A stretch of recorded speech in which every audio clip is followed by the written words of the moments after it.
Assalamualaikum warahmatullahi wabarakatuh.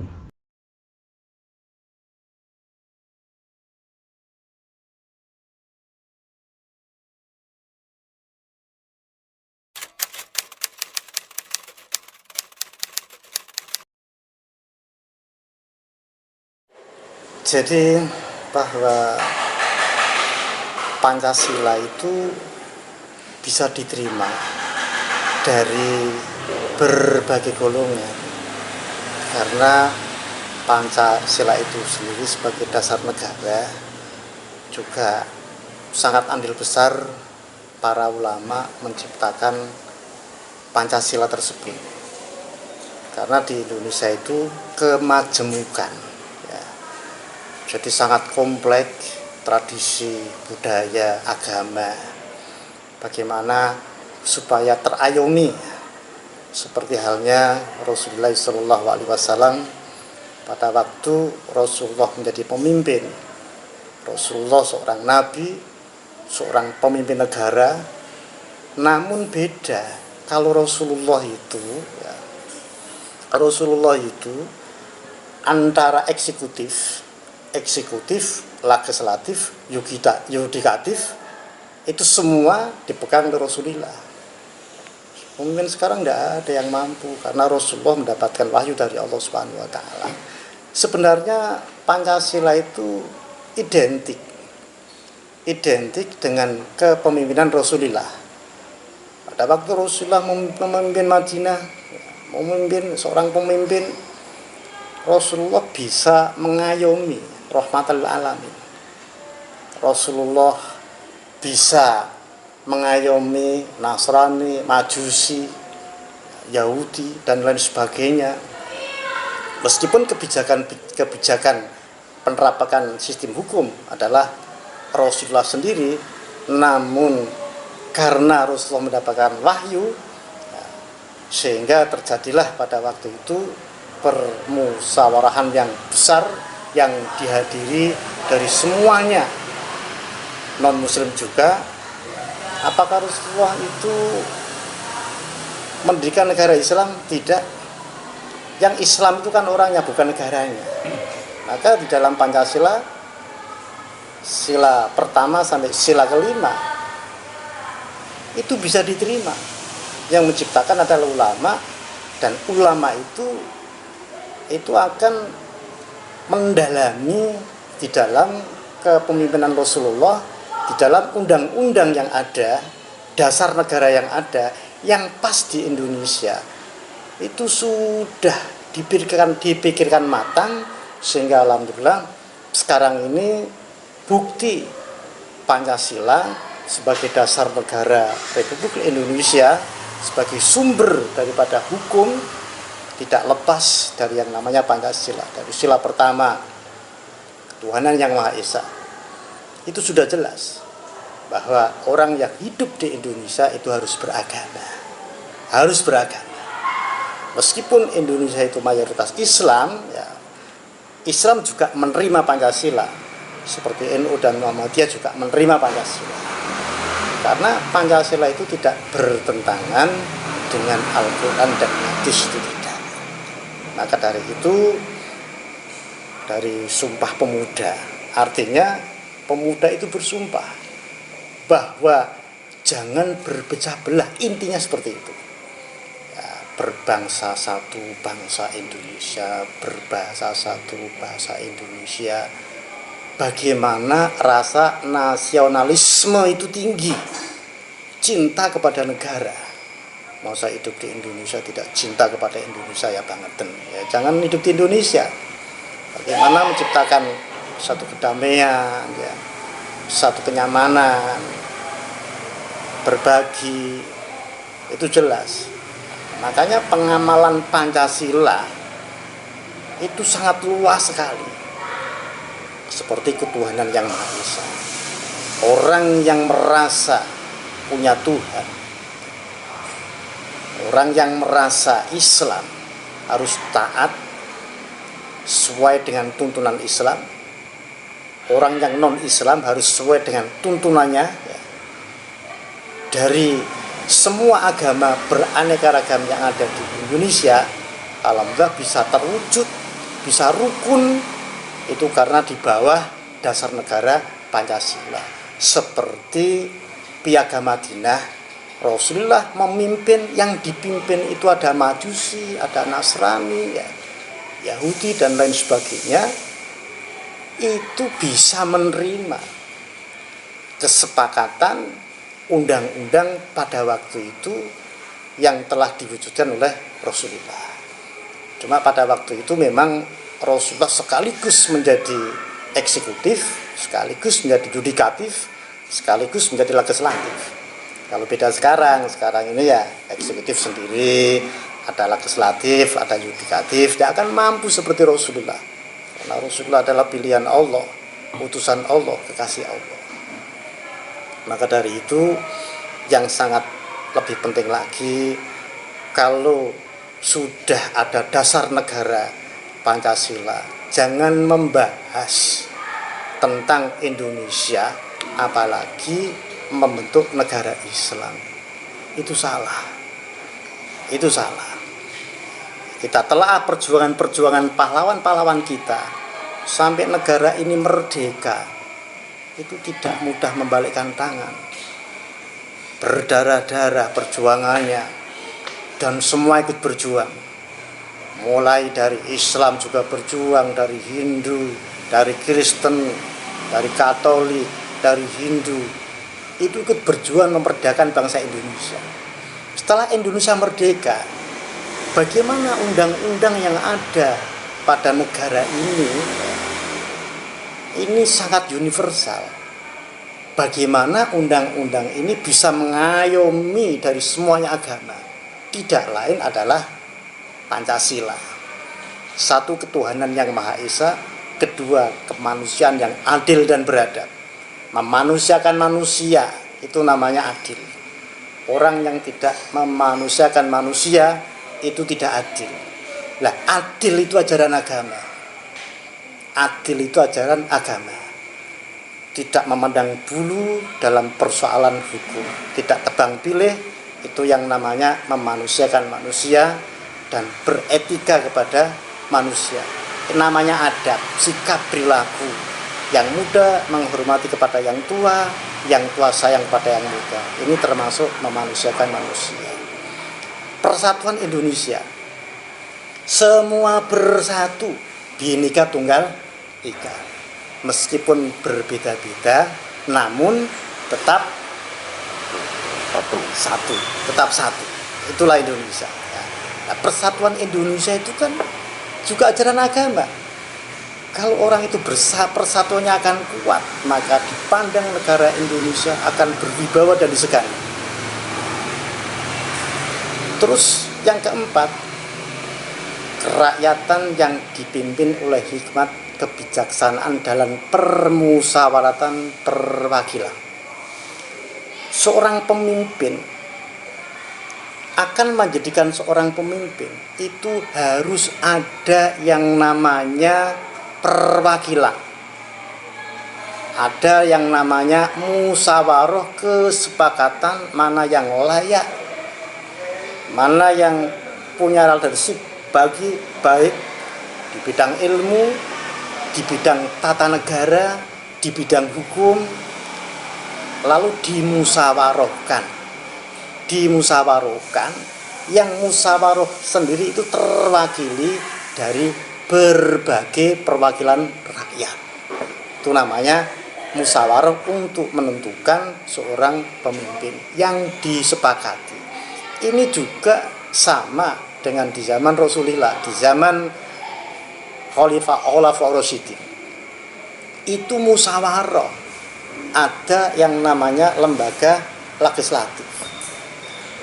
Lalu musyawarah tersebut itu yang paling mayoritas, yang paling banyak disepakati, itulah yang jadi.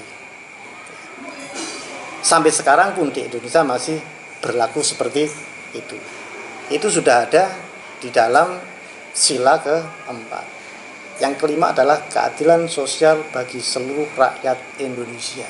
Tentu negara itu akan tercipta sejahtera, akan tercipta makmur, akan tercipta nyaman manakala di negara itu ada yang namanya keadilan sosial bagi seluruh rakyat Indonesia, artinya komprehensif, tidak membeda-bedakan, tidak tebang pilih tentang persoalan yang berkaitan dengan hukum. Inilah Pancasila sampai sekarang itu, sampai nanti di Indonesia selagi dasar negaranya masih Pancasila, insya Allah negara akan nyaman, akan kondusif manakala pengamalan Pancasila itu betul-betul diamalkan. Lah kalau mengamalkan Pancasila otomatis itu identik sama dengan mengamalkan agama, karena di dalamnya itu mengandung unsur-unsur ibadah juga. Satu contoh, seorang pemimpin yang adil, sila kelima, keadilan sosial bagi seluruh rakyat Indonesia. Seorang pemimpin harus adil. Dikatakan Rasulullah, yaumun min imamin adilin afdulu min ibadati sitinasana. Satu hari pemimpin yang adil itu lebih utama daripada ibadah 60 tahun. Jelas keadilan sosial bagi seluruh rakyat Indonesia itu juga mengandung unsur agama manakala diamalkan. Karena adil itu suatu perkara yang dicintai Allah. Ini mengupas sedikit Pancasila. Itu yang menciptakan bukan orang sembarangan. Yang menciptakan itu adalah ulama-ulama besar yang andil di dalam kemerdekaan Republik Indonesia. Dulu di zaman Pak Karno, di zaman Presiden Soekarno, pertimbangannya adalah para ulama.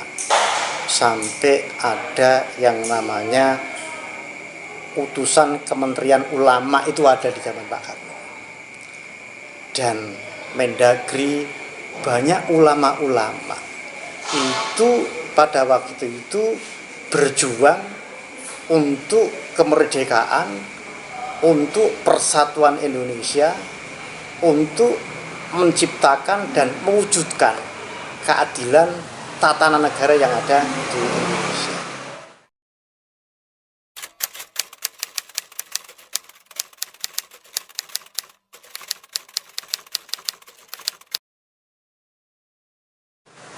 Di Indonesia itu harus beragama. Nah, kalau orang yang menentang Pancasila di Indonesia adalah kemajemukan, dan Pancasila itu adalah universal, bisa diterima dari berbagai agama dan bisa mengayomi kepada semuanya agama.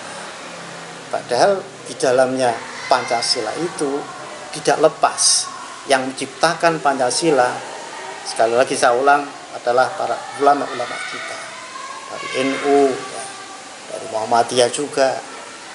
Makanya kalau dasar negara Pancasila di Indonesia ya sudah pas karena sudah diperhitungkan sangat matang, sehingga alhamdulillah Indonesia sampai sekarang Pancasila tetap masih jaya, ya, tetap masih sebagai sumber daripada hukum yang ada di Indonesia, ya, itu tidak lepas dari nilai-nilai Pancasila.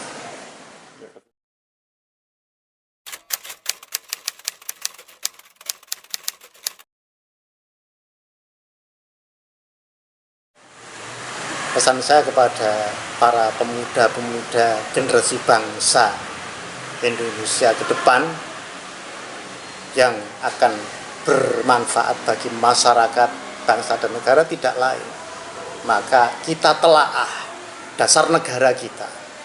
Undang-Undang Dasar 45 adalah satu sebagai konsep bagaimana untuk memajukan negara, itu tidak akan lepas dari keduanya, dari Pancasila dan Undang-Undang Dasar 1945 yang ada sampai sekarang. Karena apapun negara ini bisa maju, negara yang bisa menghargai dan menghormati para pendahulu, para pejuang-pejuang kita yang telah menumbuhkan dan menciptakan Pancasila dan UUD 45, para pemuda yang khususnya yang ada di Indonesia, ya, khususnya para pemuda generasi bangsa, memang harus mulai tahu akan nilai-nilai Pancasila dan UUD 45. Dengan demikian, maka rasa nasionalisme itu akan tinggi. Karena agama dan nasionalisme itu adalah seperti rumah dan pintu. Seperti rumah dan pintu. Rumah tidak ada pintunya tidak akan masuk. Pintu saja tidak ada rumahnya, mana bisa ditempati. Ibaratnya rasa nasionalisme terhadap negara. Jadi agama sebagai fondasi, agama sebagai tuntunan, ya, rasa nasionalisme itu tinggi kepada negara, maka akan terciptalah yang dinamakan negara yang akan maju, prinsip berpegang teguh kepada budaya yang ada di Indonesia.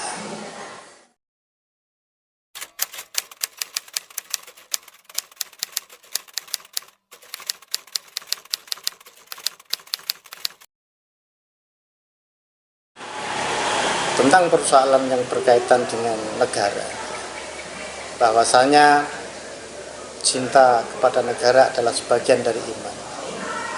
Hubul waton minal iman. Cinta kepada negara adalah sebagian dari iman. Karena apapun nasionalisme itu adalah cinta kepada negara. Seorang yang agamanya kuat, aku yakin dia akan cinta kepada negara. Seperti Rasulullah SAW, bagaimana Rasulullah cintanya kepada negara Madinah, sehingga Rasulullah sebagai pimpinan, sebagai nabi, sebagai pimpinan, ya, itu saking cintanya Rasulullah kepada negara Madinah. Dan kita contohkan bahwa rasa nasionalisme itu sudah berdasarkan Al-Quran dan hadis, bahwa hubul waton minal iman, cinta kepada negara adalah sebagian dari iman.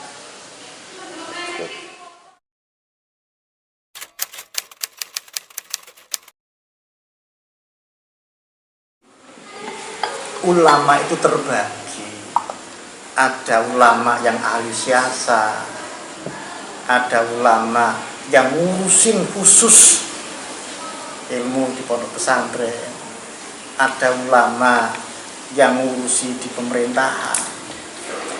Makanya dikatakan bahwa asyasah istislaunas ila torihil munji dunyan wa ukhra. Apa sih politik? Definisi politik: perbaikan manusia yang menuju jalan, yang menyelamatkan dunia dan akhirat.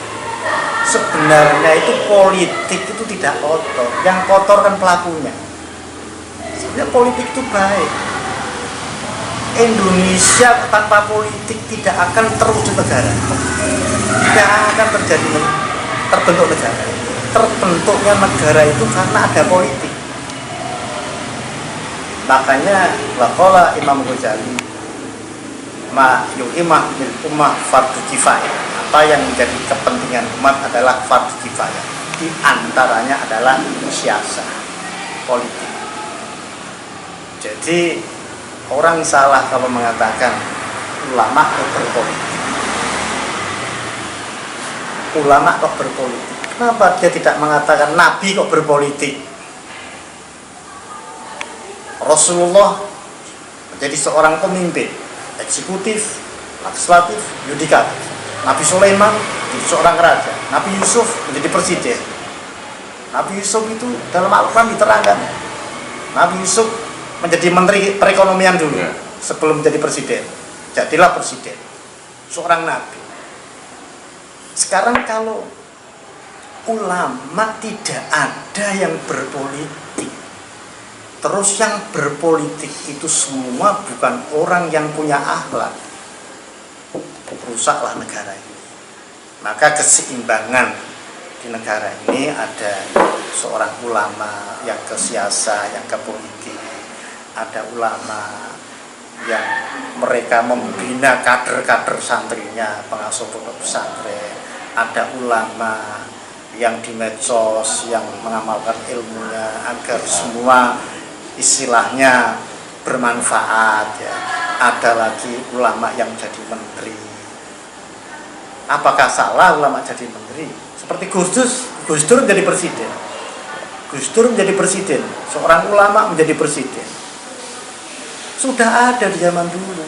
Rasulullah, Nabi Yusuf, Nabi Sulaiman, Nabi Daud alaihissalam, bahwa makanya Imam Syafi'i mengatakan bahwa politik itu bagi Imam Syafi'i. Imam Syafi'i mengatakan bahwa politik itu hukumnya wajib. Tidak sunnah lagi, tapi wajib. Jadi Imam Syafi'i mengatakan seperti itu, bahwa asyasah juz'un min ajza'i syariah. Bahkan yang namanya siasah itu adalah bagiannya syariat. Itu yang mengatakan adalah Imam Mazhab Imam Syafi'i dan banyak lagi. Makanya dengan ada ulama-ulama yang terjun di dunia politik itu kita dukung, karena akan menumbuhkan pembenahan terhadap umat dan masyarakat, punya kekuatan politik. Jangan sampai kekuatan politik ini dipegang kepada orang yang tidak punya fondasi dan tidak punya akhlak. Ini negara ini akan rusak dengan adanya ulama-ulama yang ada, para kiai yang ada di politik. Setidaknya itu akan memberi sumbangsih sebagai slap kontrol atas undang-undang yang akan dibuat oleh negara, itu tidak lepas dari fatwa-fatwa para ulama. Jangan sampai berpikir salah. Dia hanya mengatakan kiai kok berpolitik. Kiai berpolitik itu bagus daripada preman yang berpolitik. Kenapa kalau preman berpolitik tidak dibahas, tapi kiai yang sudah memumpuni ilmunya malah dibahas? Ya wajar lah. Biasanya lawan-lawan politik seperti itu. Kalau kiai, kalau ulama semuanya tidak ada yang berpolitik sama sekali. Negaranya rusak, ulama pun dosa. Umpamanya satu desa tidak ada lurah yang baik, ya, tidak ada pemimpin yang baik, pemimpinnya rusak, pemimpinnya dolim, ulamanya kok diam, hanya diam, maka dia akan terkena imbasnya. Nah, seorang ulama harus mengingatkan kepada seorang pemimpin. Kalau diingatkan pemimpin kok sulit, ya ulama jadi pemimpin aja. Itu kan sudah pas. Tidak ada salahnya seorang ulama jadi presiden, seorang ulama jadi menteri. Aku yakin bahwa ulama itu punya fondasi, punya satu kearifan, satu kebijakan yang tidak akan lepas dari wahyu Allah dan apa yang disabdakan Rasulullah, apa yang dikatakan oleh para sahabat dan tabi'in. Yang namanya Sayyidina Ali karamullah wajhah, seorang khalifah, itu punya penasihat politik. Penasihat politiknya Ali bin Abi Thalib adalah Abdullah bin Abbas punya penasihat politik. Sama-sama sahabatnya Rasul. Abdullah bin Abbas adalah ahli di bidang siasa, ahli di bidang politik. Sayyidina Ali menjadi eksekutifnya artinya seorang presiden kalau sekarang itu penasihatnya adalah Abdullah bin Abbas. Kan sudah dicontohkan oleh para sahabat, oleh Rasulullah, bahwa ulama itu seperti kesebelasan. Ada yang penjaga gawang, ada yang back, ada yang penyerang tengah, ada yang membagi bola, kan sama. Logikanya seperti itu. Kadang-kadang orang yang tidak paham kan, kepiawaian, nggak ngerti tujuan-tujuan bahwasanya bagaimana bisa bermanfaat untuk umat, masyarakat, bangsa dan negara, bagaimana untuk mengamalkan nilai-nilai Pancasila yang luhur karena diciptakan oleh para ulama. Kenapa para ulama menciptakan Pancasila? Ya karena ulama punya siasat. Kalau ulama punya siasat, otomatis ulama-ulama zaman dulu itu berpolitik. Seperti Mbah Hasbullah, itu ahli siasat. Seperti Kiai Hasyim Asy'ari, pendiri NU, itu ahli siasat juga. Seorang ulama, seorang ahli hadis, juga ahli siasat. Seperti Kiai Ahmad Dahlan, pendiri Muhammadiyah, itu juga membela kemerdekaan juga. Ikut andil dari semuanya itu. Nah, semuanya itu adalah rahmatal lil alamin yang dibawa oleh Rasulullah untuk rahmat sekalian alam. Jadi zaman dulu tidak berpikir secara cekak kalau bahasa Jawa. Jadi menelaah Pancasila itu tidak hanya tulisannya saja, tapi yang terkandung di dalamnya itu sangat kompleks dan tidak bertentangan dengan Al-Quran dan hadis. Ya, karena ulama menciptakan Pancasila itu ya pengambilan dari situ juga, dari rangkuman dari sari-sarinya wahyu Allah dan apa yang diturunkan Allah kepada Rasulullah, seperti Piagam Madinah yang tadi saya sebutkan. Di antaranya seperti itu. Makanya ulama mengatakan kiai berpolitik. Jadi beda. Politik kiai dengan kiai politik kan berbeda. Kalau politik kiai harus paham politik. Sebab kalau tidak paham politik akan dipolitiki. Tapi kalau paham politik, maka bisa ikut andil membangun negara. Memang membangun negara itu tidak harus berpolitik. Namun ada yang mewakili yang punya power politik di negara itu. Kalau tidak punya power politik, bagaimana mereka akan undang-undang umpamanya dia tidak punya kekuatan politik,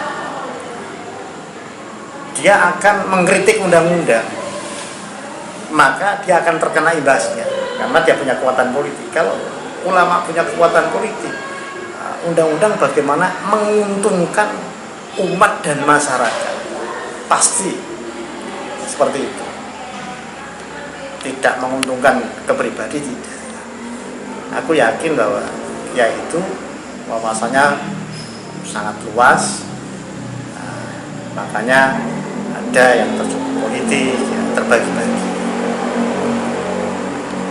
Itulah Indonesia bisa terwujud, Indonesia bisa tercipta. Itu tidak lepas dari dukungan, dari perjuangan para ulama-ulama kita. Ya, seperti contoh di Madinah, Piagam Madinah. Kenapa sekarang itu di Madinatul Munawwarah pada waktu dibikin Rasulullah semua terayun, sama dengan di Indonesia. Makanya di Indonesia itu di dunia internasional Indonesia diakui luar biasa kerukunannya beragama, toleransinya beragama itu luar biasa. Jangan sampai ada yang memecah belah, adu domba, sehingga Indonesia mau dijadikan Suriah. Korbannya kan Suriah banyak ulama-ulamanya, tapi alhamdulillah di Indonesia selalu dilindungi Allah karena para ulamanya itu mempunyai nasionalisme yang tinggi. Sebab kalau tidak punya nasionalisme yang tinggi, negara ini akan tertindas, Nah, ini sebagian dari perjuangan para ulama-ulama kita mendukung dan ikut andil untuk membentuk negara Republik Indonesia yang tercinta.